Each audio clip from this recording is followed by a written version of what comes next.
and welcome to the Blogger's Guide to Cruising. I'm Julie Peasgood, and today I'm delving into the life of a former choir singer who travelled the world on tour before deciding to hang up her robes and write full-time about her love of cruise, culture and cuisine. Lynn Houghton joins me now. Lynn, you were a concert singer. When did you decide to stop, giving wonderful concerts and write about cruising? Well, I got to a point where I decided I might retire. Yeah.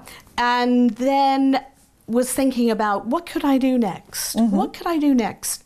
And I was quite relaxed about it, actually. And it's funny how when you're relaxed about things, you kind of fall into it, don't Definitely. you? You fall into it, yeah. Yes. You sort of go with the flow and Yes. then doors start opening. Absolutely. So how did the first door open into writing? I actually, I'd done a lot of writing. I've always written and done a lot of photography, but that kind of got pushed on the back burner when I did the music degree. Okay. And did the music stuff. And then when it meant that I could do it again, I ended up working for a tour operator for about 5 years. And in fact, I even know people here in this studio because they worked for Thompson TV many years ago, and that's how it all started, was Thompson Holidays. Wow. A long time ago, about 10 years ago. Fantastic. And so from there you thought, I love this, I'm now ready to go freelance? That's exactly right. Yeah. After about 4.5 years, I thought, I'm going to do freelance, and I loved it. I haven't looked back. Great. It's wonderful. And what was your first ever cruise? First ever cruise. This is so funny because I think it was from Copenhagen to Gdansk, and I would call it a cruise. Well, a booze cruise. That's what it was. Cruise. It was a booze cruise. Oh, I see. We Okay. were not boozing. We didn't realize that all the Danish people on that ship were going to Gdansk to get cheap booze. So this is not very romantic, isn't it? No, I was thinking about the sad demise of booze cruises. We used to just take the ferry across to Calais and Boulogne and just, load up. But I don't think people do that so much now. Maybe I don't know. Isn't it a funny thing? But I mean, yes, that was long before I did anything else, and anything else with travel. So it's kind of a funny story, though, isn't it? Funny, yeah, how funny. It was hilarious. Now, you and I have been lucky enough to travel on 2 cruises together. We've been on Star Clippers, where we got very seasick. That's right. Do you remember that? That's and right. Wonderful lady Mary Stuart Miller, who's a wonderful ship's PR, taught us how to transform our socks into teddy bears. That is correct. And we weren't seasick. That's right. Yeah, I've gone on transforming I don't have any socks anymore. They're all teddy bears. You've become a crafty... I've become a crafty beggar, but that's another story. Yes, that's another story. Another story. But for you, and then we went on voyages to antiquity, to That's Myanmar. Right. I was going to say, what tremendous. Tell me some of your favourite destinations, because I know that really astounded you, didn't it? Oh, Myanmar. Did it not? All of us. It was the Golden City. I mean, Myanmar, Yangon. Yangon. Shwedagon Pagoda. Oh my gosh. And then I had the option, which I thought was fantastic. I can't remember if you did this or not. You were the only one to do it. You were the only brave soul who said, I'm going to go. Was it Bagan? I went to Bagan, and I did a flight out to Bagan. It was phenomenal. I had read about it and all the temples. It's spread across these beautiful plains. The Irrawaddy flows through the middle of the valley. But the temples are gorgeous. Yeah. They're tiny, they're large. I think there's like 11,000 temples. It's crazy. It is. It's sort of like, I remember on our journey, our mouths sort of were, you just kept having to shut your mouth because it was so wonderful. It was amazing. Kipling's road to Mandalay is, of course, the Ayurvedi, the river. Of course. Ayurvedi, sorry. Ayurvedi. And that's, I mean, I think that this is, we could maybe segue here a little bit, because I do think that coming up in the future, we're going to hear more and more about river cruising. Yes, which we both love. Because, Exactly. of course, I mean, we weren't on a river boat then, a river That's ship right. then, but it was small enough to sort of get to places that the larger vessels can't. And that's the magic of river cruises, isn't it? It is indeed. And, of course, if somebody ever says, I don't want to go on a cruise, I get very seasick, river cruising, you just can't really get seasick, or it's just very minimal. because of the gliding motion of the boat. Of course. Sometimes I was on a Viking river cruise, and I actually didn't know we were sailing because the engines were so quiet, flat-bottomed hull, so it's so smooth. It's true. It's true. And also, I think there are all these little quirky cruise lines, river cruise lines, that maybe don't get as much attention as the bigger ones. Yeah. And they have fantastic offerings in India, the Brahmaputra, Borneo. Now, I've been on the Rajang River. Now I think there's another river in Sabah that people are going on instead. The Amazon. I mean, all these amazing... Yeah. Or even closer to home, I'm going on an emerald cruise in a couple of weeks to Amsterdam and sailing through Holland. Oh, and the tulips. Can't wait. Yes. The tulips, it's wonderful. Absolutely. It's wonderful. I'm so excited about it. If I could ask you, Lynn, to pick out sort of favourite ship, favourite port, favourite ship, favourite destination. I know it's hard to put you on the spot. It's really hard, and I'm thinking ocean. Maybe I shouldn't be, but if I'm thinking ocean, and I have to say that Hapag-Lloyd Cruises Europa 2. That's the German company, isn't it? It's the German company. It's ultra luxury. It's ultra luxury, but what I think it is just so beautiful. Is it? Full of artwork. The suites are gorgeous. The food was fantastic, and the destinations are wonderful. And they have an expedition ship as well. The Hanseatic has, I think, 11 or 12 English-speaking cruises every year. So they are really trying to get the UK interested in their product, and I think that is one of my favourite ships. Okay. Favourite port? I wonder if it might be Porto. Oh, in Portugal. In Portugal. Beautiful. It's beautiful. Gorgeous. So surprised. Is that Gorgeous. the one that's got, I don't know if I'm allowed to say this, so I probably won't, a famous burger bar that's really big all over the world, and it's got an enormous chandelier. It begins with M. This burger bar. Probably where it is. Yeah, and it's got a giant chandelier, and you think, hello? But it's just, and the port, and white port. Oh, yes. I mean, you have all the vineyards. If you take the river cruise, you see the vineyards. But the city itself, I just think, is magical. And all the history and everything to do with the ports. And I think it's fantastic. I like to remember that, yes, I live in Europe, and there are places in Europe that are actually phenomenal and wonderful to visit. And when you go inland, the weather gets very warm because, unfortunately, on the east, the Atlantic coast, sometimes it's a bit grey, grim, a bit drizzly. Yeah. But then you go inland and you get the gorgeous weather. So I think it's a really fantastic. It's a fantastic destination, really. Why do you think, Lynn, that cruising has suddenly, or maybe it's not so suddenly, maybe it's over the last kind of decade, but why has it suddenly got so popular? 9 out of 10 package holidays, 1 out in 9 package holidays is a cruise. I think one of the reasons, personally, is to do with I think that cruise lines are really looking at their itineraries carefully, and what they're saying is, how can we improve? Yeah. So they'll say, how can we maybe give a more in-depth offering? We'll stay overnight in a destination. Yes. We'll stay maybe 2 nights. Yes, which they didn't used to do, did they? They did not used to do that. You could only get a sort of view of a city in the day, and some cities, like, for instance, Venice, I was talking about that earlier, come live, they're totally different at night. Completely. Ibiza, you might as well, don't dock in Ibiza early morning, nobody's up. Of you know, course. It starts grinding into life about lunchtime. It's true, it's true. Ibiza Old Town, anyway. It's true. Yeah. And also, I do think, personally, the whole idea of the Northwest Passage, polar cruising, Antarctica, the expedition ships, Scenic have a new mega yacht that will have its own submersible, its own helicopter, all these kayaks. They will be going to Antarctica, and I think it's a Polar Class 6 ship, which is the best for ice, dealing with ice and ice breaking. And navigating. Ponant, they also have their mega yachts, they call them yachts. And then there's One Ocean Expedition cruising.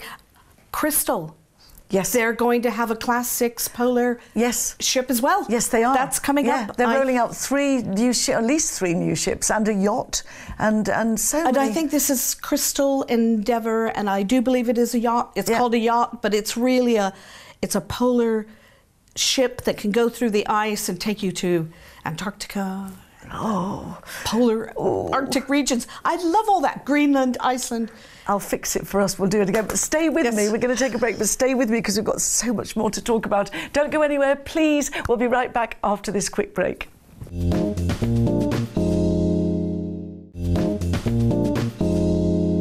Welcome back to the Blogger's Guide to Cruising, and Lynn Houghton is still with me. Lynn, we've spoken about sort of expedition cruises and the sort of wilder things you can do. In more traditional cruising, do you prefer the smaller, more intimate ships, or are you a fan of the bigger kind of resort ships with thousands of passengers? I think that I could be called a fan of both. Okay, because I do think that each have unique offerings. I mean, they've just had a launch this week, and there's another launch coming up very soon for Royal Caribbean. Yeah. The Ovation of the Seas, which is going to be based in China, and then, of course, Harmony of the Seas. Well, that's going to be the biggest cruise ship in the world, isn't it? I think so. Yeah. I think so. And it has 7 neighbourhoods. So they have neighbourhoods because they're neighbourhoods on board. On board, because the ships are so enormous. So it is like a city. It is literally a floating resort. Well, do you know what I heard? And maybe you can put me right on this. I've heard that they're doing something really innovative, and that is with inside cabins. They've been thinking, how do we make an inside cabin, better for people? What do people miss? They miss natural light. So they're actually having virtual balconies. And I think they're there now, actually. They've got virtual balconies with real curtains. So when you go into your inside cabin, you've got the light streaming through, and you can close your curtains and shut it out. But people are really happy. They're finding that a wonderful innovation. I think it's wonderful. It actually, credit where credit is due, it was actually Disney. Disney Cruises were the first one who came up with this idea. Good for Disney. And it might not, I think the difference would have been with Royal Caribbean, sorry. No, it's fine. Trying to do that. Caribbean, it's fine. They have cameras outside that provide this backdrop, whereas I think with Disney, they might have the backdrop, but then they'll probably have Disney characters.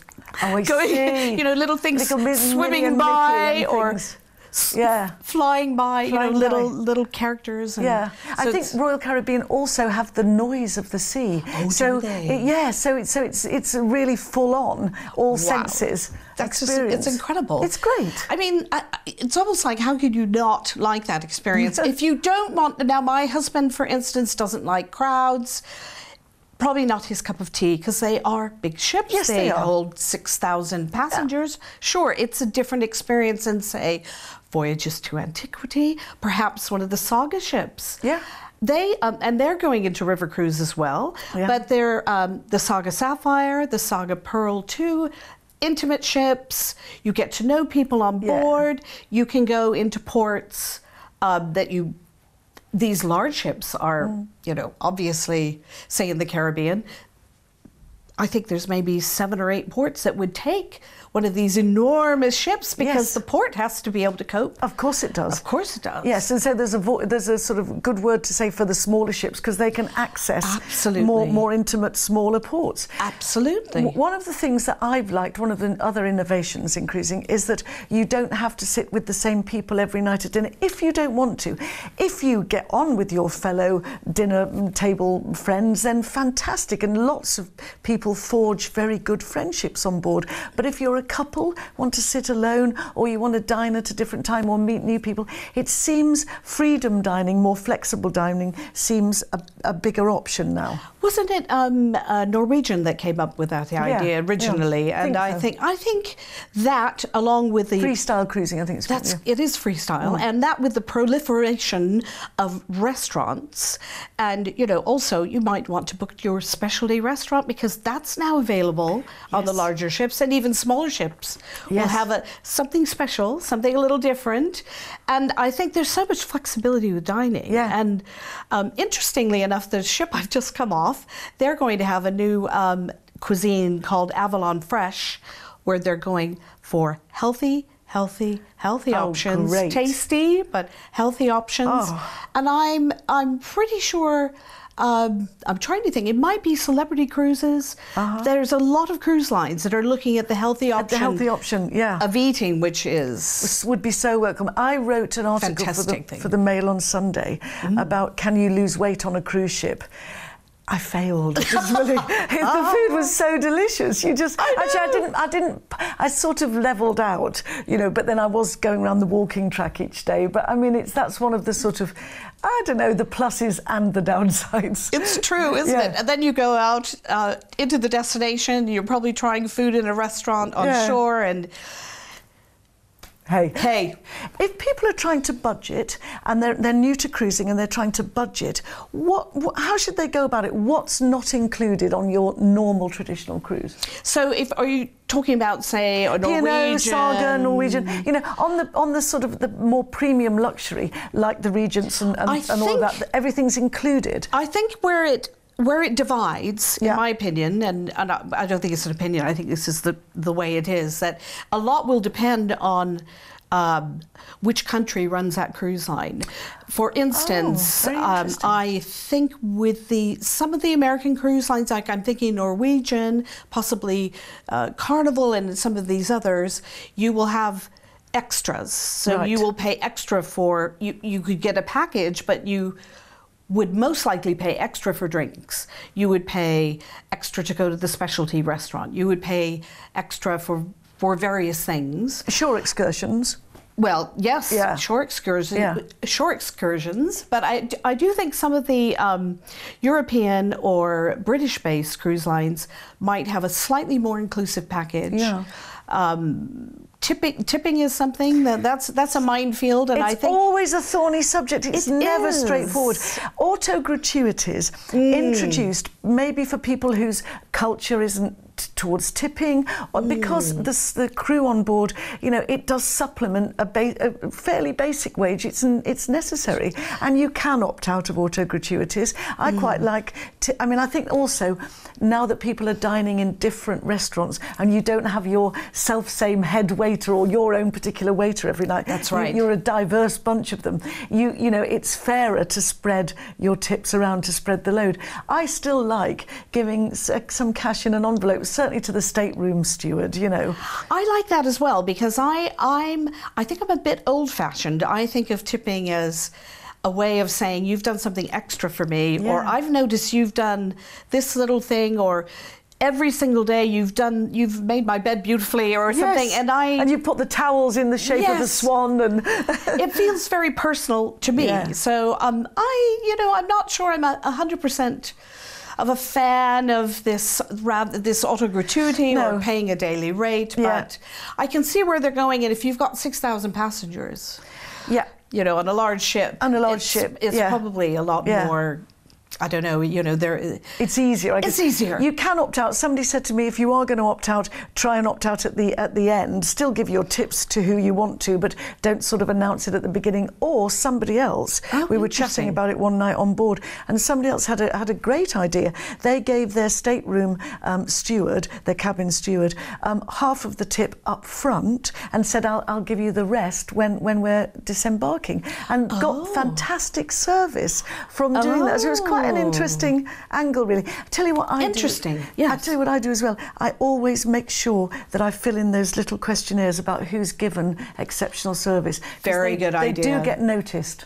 I think that's a really good idea. Yeah. Sometimes if I'm reviewing the cruise, I've been like, oh, you know, am I meant to do that? Yeah. You know, because I'm writing a review. But then I think you're absolutely right. You can give that person. Manuel in the so-and-so restaurant was exceptionally good. He made the best margaritas, or, you know, whatever. You know, singing from the same hymn sheet. Yes. Lynn, your favourite shore excursion, or your most adventurous or unusual shore excursion?